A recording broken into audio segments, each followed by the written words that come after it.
आप भली भांति जानते हो भारतीय संविधान में प्रावधान है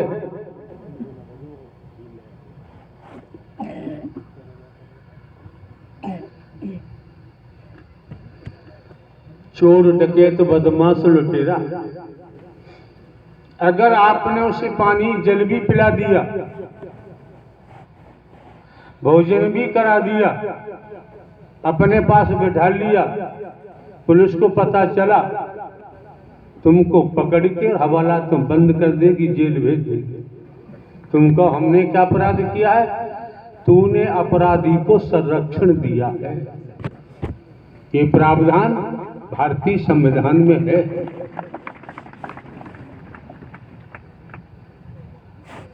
पॉकेट काटने आ रहे हैं, वासना में डूबे हुए आ रहे हैं, वर्गवाद में डूबे हुए आ रहे हैं। जो परिवर्तन जिस स्तर से होना चाहिए वो तो नहीं हो रहा। क्यों नहीं हो रहा? सुनी ही नहीं रहे। सुन लिया तो इससे सुना, इससे निकाल दिया, परिवर्तन हो ही नहीं सकता। तो समय बर्बाद करने की क्या जरूरत है? इसी प्रकार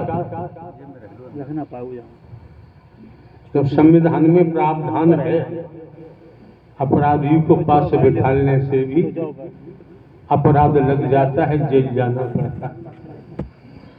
अनगिनत बार कहा जाता है संगत से गुण उपजे, संगत से गुण जाए, बांस भांस और मिश्री एक ही भाव बिकाए। जैसा संग करोगे वही रंग सवार होगा, बचेगा नहीं। आज तक वेदों का अध्ययन किया नहीं, शास्त्रों का पठन पाठन किया नहीं, गुरु बनाया नहीं। भले ही आपने पीएचडी की है, डॉक्टर की उपाधि है, बीए, एमए, एलएलबी, एलएलएम किया है, लेकिन उसी दुनिया के वशीभूत हैं। तोड़ फोड़ करके अपना ज्ञान दर्शाते हैं। अरे अपना ज्ञान अपने गांव में दिखाओ, बस्ती मोहल्ले में दिखाओ, और जो हरी बनता है वो सामने निकल के आया, हम हैं, हमारी मौजूदगी यहाँ है, मंच जब आ जा, हम बताएंगे हरि कैसे बनते हैं, परमात्मा कैसे बनते हैं। हमारी मौजूदगी मैनपुरी में थी। संख्या तो आती आती, जिनको जरूरत है संस्कार है, संस्कारों के कारण आना हुआ है। संस्कार न होते तो बाबूजी यहाँ आना संभव नहीं था। मक्कारी करते, बदमाशी करते। जिस समय आए हैं उसी समय उसी स्थान पर बैठना चाहिए।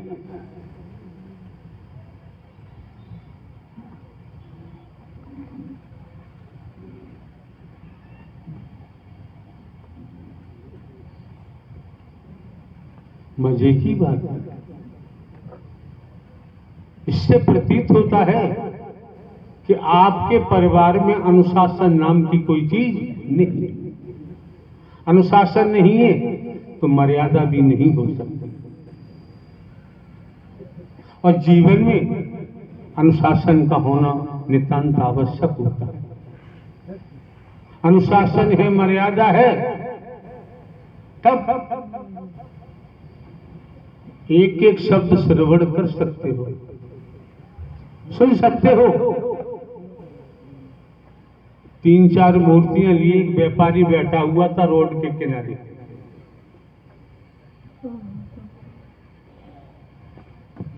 एक व्यक्ति वहां से निकला, उसने कहा भाई साहब ये मूर्तियां बेचने के लिए क्या? तो पहली मूर्ति की क्या कीमत है? 500 रुपये। दूसरी मूर्ति की क्या कीमत है? 1000 रुपये। तीसरी मूर्ति की क्या कीमत है? 3000 रुपये। उस व्यक्ति ने पूछा यार ये तीनों मूर्तियां एक जैसी हैं, का एक जैसी हैं। वजन के वजन भी एक जैसा, कोई परिवर्तन नहीं। उसने पूछा फिर भाव में अंतर क्यों? एक ही वजन की है, एक ही तरह बनी हुई है कि नमूना है, फिर भाव में अंतर क्यों? 500, 1000, 3000। उस विक्रेता ने सीख उठाई, सीख उठाई और कान में डाली पहली मूर्ति के में, तो कान में गई और पार निकल गई कि इसके 500 रुपए है। क्या मतलब? इस मूर्ति ने सुना तो सही, इससे सुना और इससे पार 500 रुपए। समझो जरा आयो।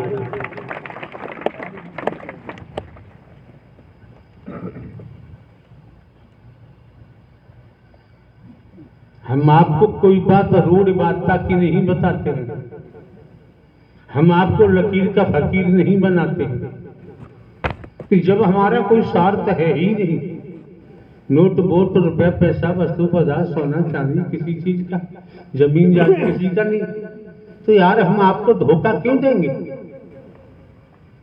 हम तो एक हरकारा चौकीदार बनकर अपना सत्य धर्म का पालन करते हैं और बदले में किसी से कुछ लेते नहीं। तो दूसरी मूर्ति का नंबर आया, सीख लगाई, कान में डाली और मुंह में आई और मुंह से बाहर हो गई। 2000 रुपए। इसका मतलब इसने सुना तो सही कि मुंह से बाहर निकाल दिया। तीसरी मूर्ति में कान में सींग डाली, मुंह में आई और मुंह से अंदर चली गई, इसके 3000 रुपए। क्या मतलब? इसने सुना, सुन के ना इसके कान से निकाला ना मुंह से निकाला, अंदर ले गई, इसलिए 3000 रुपए। आने वाले महापुरुषों का इस स्थिति में है, वो तो लाभ ले ही जाएंगे, उन्हें तो फायदा होगा ही होगा। क्यों? वो आज इस टाइप के जो महापुरुष आते हैं वो रोग नहीं मांगते। इस संसार में ऐसा कोई नहीं जो रोग में डूबा हुआ न हो, और भयंकर रोगी है संसार में, उसका इलाज होता नहीं, और इलाज वाला कोई मिले भी वो खुद ही रोग में डूबा हुआ है। कौन सा रोग? मोह का रोग, लोभ का रोग, कंचन कामनी का रोग, मैं मेरी का रोग, अहंकार का रोग, वर्गवाद का रोग, इसमें डूबा हुआ है। सद्बुद्धि से संसार में निगाह फेंक लो, कितने मिल जाएंगे जिनको रोग नहीं लगा है, जो मोह में, लोभ में, कंचन कामनी में, अहंकार में, वर्गवाद में, मैं मेरी के रोग में फंसे हुए हैं, वो भवसागर में है। उन्हें 84 लाख योनियों में जाना ही पड़ेगा, ये कटु सत्य है।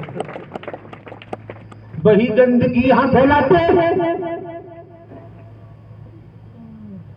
भजन गायक को होश नहीं है क्या बक रहा है।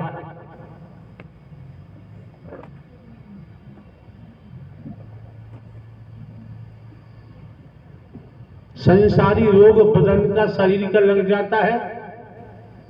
MBBS MD सर्जन आदि डॉक्टर को तलाश करते हैं, मेडिसिन तलाश करते हैं,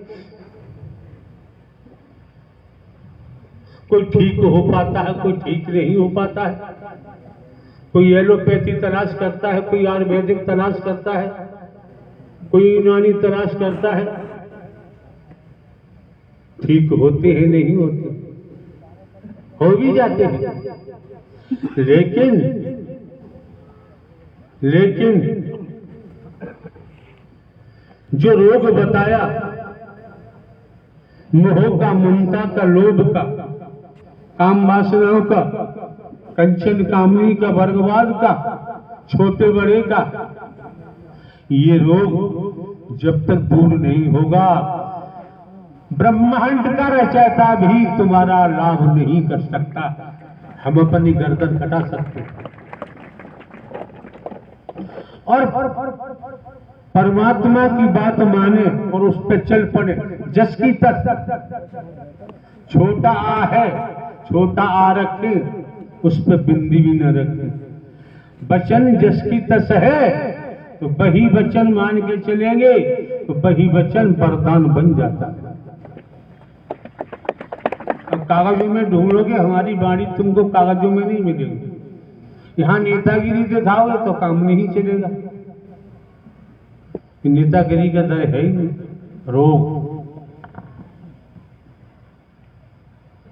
रोग से भोग पैदा होता है और भोग से संसारी बीमारी पैदा होती है। गैर अस्पताल में कोई इलाज नहीं। जो ये रोग लगा हुआ है, इस रोग को ब्रह्मांड के रचयिता नारायण साकार हरि परमात्मा के अलावा कोई दूर नहीं कर सकता। अब दूर होगा कैसे? 4-5 लड़के हैं, अपने पिताजी को लेकर डॉक्टर के पास गए तो दिखाया। डॉक्टर साहब ने क्या किया, मरीज को देखा। देखने के बाद एक शीशी में कई प्रकार का लोकेट दवा भरी और मिक्स कर दी, मिला दी और उन लड़कों से कहा कि तुम्हारे पिताजी के यहाँ दवा ले जाओ, दिन में 3 बार शीशी को हिला हिलाकर 2-2 ढक्कन पिलाना। अपने पिताजी को लेके वापस आए। जब वापस आते हैं, पिताजी को बरामदे में तख्त पर लेटा देते हैं।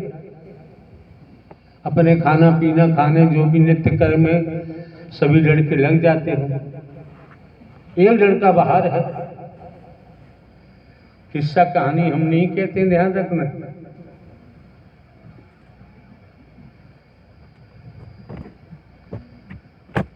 अगर हमारा कोई स्वार्थ होता तो कहानी कहते। शंकर ब्रह्मा विष्णु राम श्री कृष्ण देवी दुर्गा हनुमान जी। कहने वालों हमसे ये भी कह देंगे, जानकारी है, भले ही हमने पठन पाठन नहीं किया। तो लड़का पिताजी की टांगे वगैरह दबा रहा है। उसने आवाज लगाई, बड़े भैया, छोटे भैया, मंझले भैया, आओ जरा। पिताजी बोल नहीं रहे। सब आए भागते। कोई टांगे दबा रहा है, कोई गर्दन दबा रहा है, कोई सर दबा रहा है, कोई छाती दबा रहा है, हिला हिला के दबा दबा के। क्यों?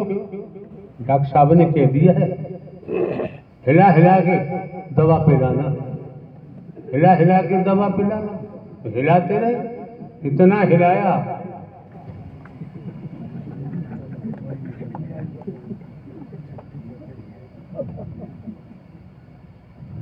अब कॉल किया डॉक्टर साहब को, पूरी हकीकत बताई। डॉक्टर साहब ने कहा, तुम जैसे मूर्ख बेटे किसी को नहीं मिलने चाहिए। क्यों? हमने तो शीशी हिला हिला के 3 बार 2-2 ढक्कन दवा पिलाने को कहा और तुम सबने अपने पिताजी को इतना हिलाया, उन्हें मार ही दिया। ऐसी संतानों का क्या होगा? वैसे ही पूजा हो रही है हनुमान जी की, वैसे तो नहीं हो रही।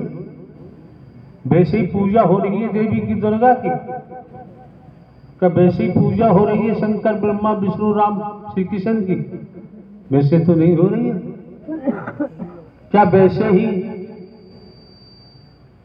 उत्तर प्रदेश में योगी जी का नाम चल रहा है, भारतवर्ष में मोदी जी का नाम चल रहा है। तुम्हारा क्यों नहीं चल रहा, हमारा क्यों नहीं चल रहा? गलगट्टे हैं, निंदा चोरी में लगे रहते हैं, वर्गवाद में लगे रहते हैं। क्यों? तपेश्वरी सो राजेश्वरी, राजेश्वरी सो नरकेश्वरी, ब्रह्म सत्य जगत। इसी तरीका से तप किया हो, अनंत अनंत कालों में नर नारी का शरीर मिला। तो तप करने से त्याग, तो त्याग करने से तप, तप से त्याग।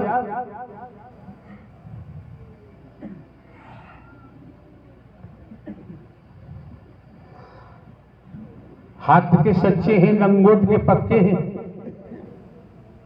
ईमानदारी निष्ठा है, इनका सत्यत्व बरकरार है।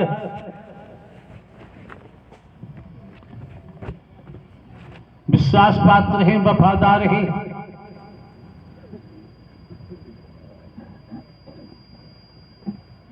परमात्मा को परमात्मा ही मान रहे हैं, उनके वचन को मान के चल रहे हैं। विश्वास पात्र बने, वफादार बने, तब जाके कहीं वैराग्य प्राप्त होगा। जब तक व्यक्ति नहीं मिलेगी तब तक तो संसार के भव सागर में ही डूबे पड़े। ये निंदा चोरी का मार्ग नहीं है। जो निंदा चोरी में लगे रहते हैं, बर्बाद में लगे रहते हैं, वो अपना जीवन खोते रहते हैं, बर्बाद करते रहते हैं। उनके पल्ले कभी कुछ नहीं पड़ेगा, पढ़ ही नहीं सकता।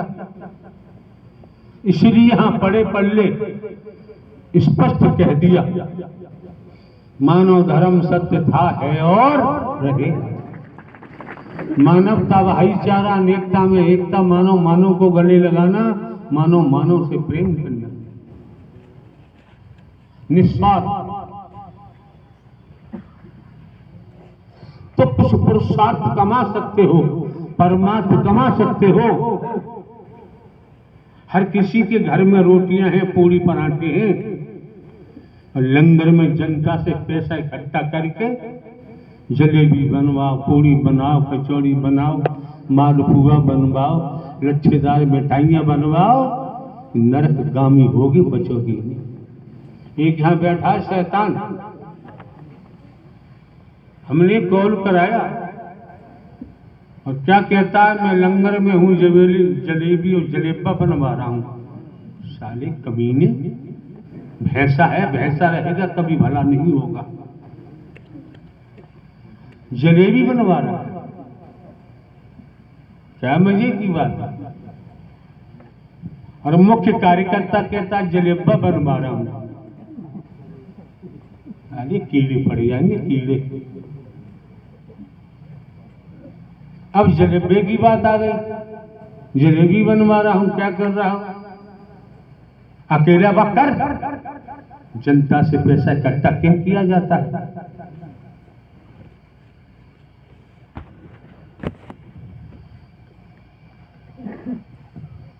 एक बात बताएं, आप सभी, ज्यादा हम नहीं बोलेंगे, हर कोई जानता है। कोई भी हो, बहन है, बेटी है, बहन बेटी की शादी करनी है, अटेंशन होके सुनिए। जब बहन बेटी की शादी करनी है, हर माता पिता, हर भाई चाहता है मेरी बहन अच्छे घर में जाए, और उसका पति हिष्ट पुष्ट सुंदर हो, चाहते हैं। तो यहां समझने की बात है, उस अपनी बहन बेटी के लिए शादी करना चाह रहे हो, क्या बाजारू दूल्हा लाओगे? ईमानदारी से बताओ, बाजारू दूल्हा लाओगे? नहीं लाओगे तो हाथ उठाओ। टूट गई और पति का पड़ेगा लट, तब क्या होगा? बाजारू दूल्हा लाओगे? कोई बाजारी दूल्हा नहीं लाएगा। अगर बेटी बहन के लिए दूल्हा लाना है तो जान पहचान का ही तलाश करना पड़ता है। तो बाजारू दूल्हा पर विश्वास नहीं करेगा और लड़की तो करेगी ही नहीं। ये बाजारू है, इसका कहीं आता पता ठिकाना है। ये सामाजिक प्रथा है। हम एक हरकारा चौकीदार बन के भले ही काम करते हैं, लेकिन हमने आपके सम्मुख या संसार के अंदर, ब्रह्मांड के अंदर जान पहचान का ही दूल्हा हमने आप लोगों के सामने रखा है। भूल गए तुम जानो, हम तो नहीं भूले।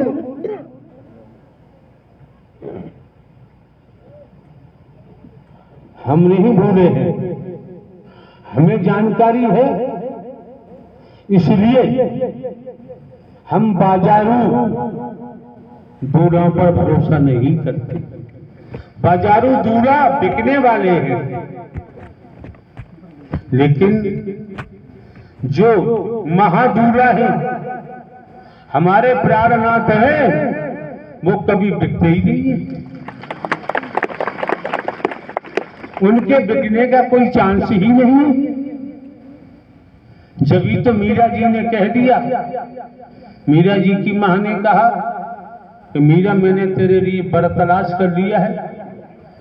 मीरा जी ने कहा लेख की बात है कि मां मैं ऐसे वर क्या करूंगी, तो जन्मेगा मरेगा मुझे विधवा बना देगा, रड़ापा दे देगा।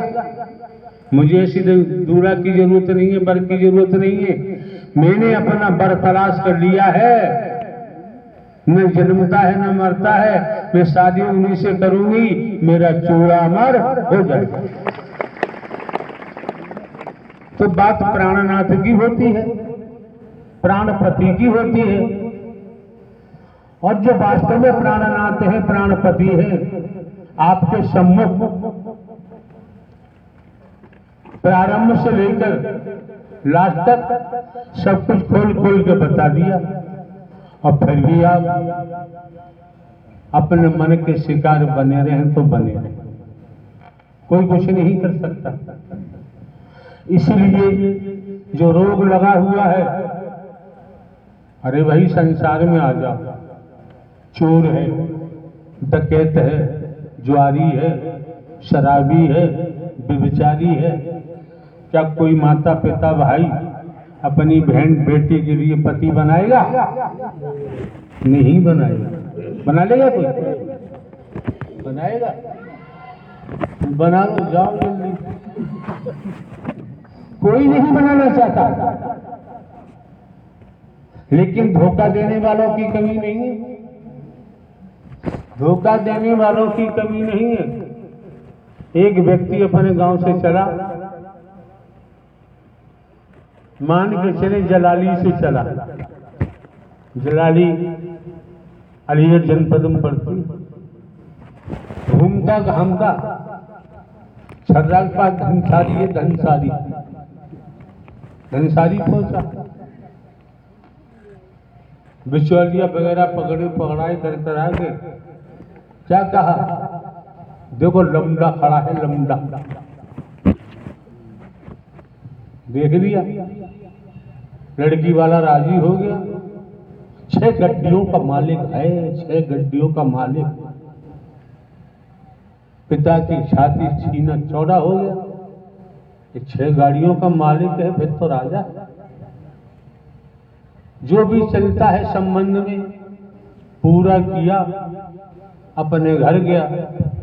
उनकी बेगम साहबा ने पूछा, लमड़िया की शादी करे आए? कहाँ कराया? कहाँ? धनसारी। धनसारी बहुत रहस्य है गहरा। धनसारी कराया।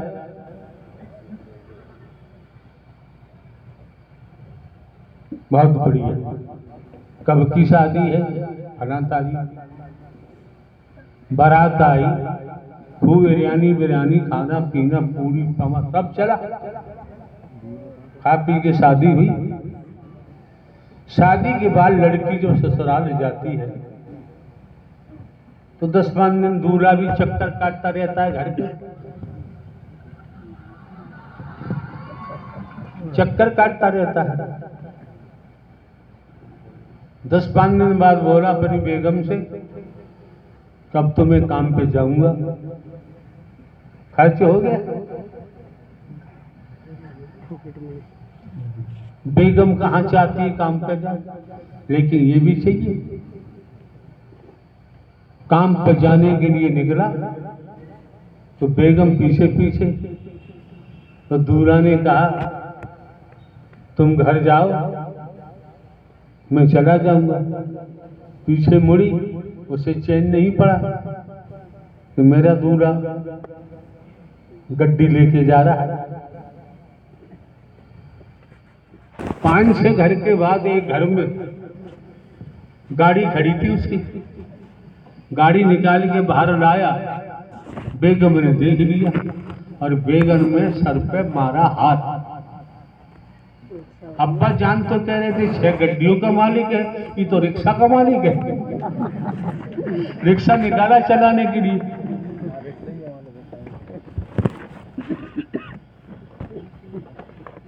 तो आप लोग समझिए, अपनी बहन बेटियों का भला चाहते हैं, अपने बच्चों का भला चाहते हैं, खुद का भला चाहते हैं, तो हमें गड्डियों का मालिक नहीं चाहिए।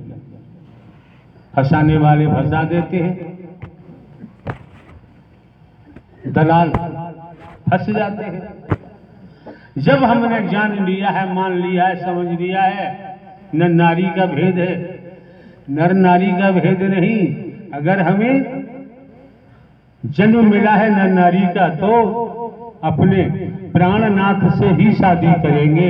अब दुनिया में कोई मतलब ही नहीं, चूड़ा अमर हो जाएगा।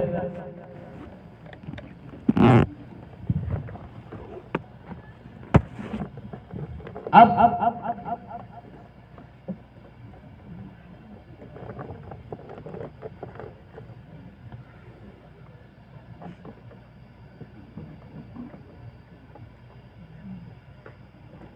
विज्ञान का युग है, टेक्नोलॉजी हावी है। जिसके हाथ में देखो मोबाइल, जिसके हाथ में देखो मोबाइल, हाथ में देखो पॉकेट में देखो मोबाइल ही मोबाइल है।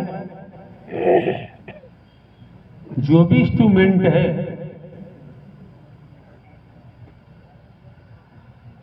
विज्ञान है, टेक्नोलॉजी है, सदुपयोग के लिए, दुरुपयोग के लिए नहीं है। आज आप देख लीजिए मोबाइल के माध्यम से कितना दुरुपयोग किया जा रहा है। मोबाइल में देख लीजिए, माता पिता भाइयों को देखना चाहिए, बहन जी दिखाओ मोबाइल अपना, बेटी को कहना चाहिए देखा मोबाइल अपना, वो मोबाइल दिखाएगी नहीं, क्योंकि पलट जवाब देगी, किसी का मोबाइल देखा नहीं जाता है। अब उसने अपने भाई पिता को किसी बना दिया। क्यों? मोबाइल में मामला जो है बढ़िया है। वो प्रश्न करेंगे, ये कौन है, ये कौन है, ये कौन कौन कौन निकल रहा है, कोई जवाब नहीं होगा। खुद ही भाई पूछ रहा है, पिताजी पूछ रहे, क्या जवाब होगा? ऐसा ही अपने बेटों से पूछना चाहिए। मोबाइल भरा पड़ा है,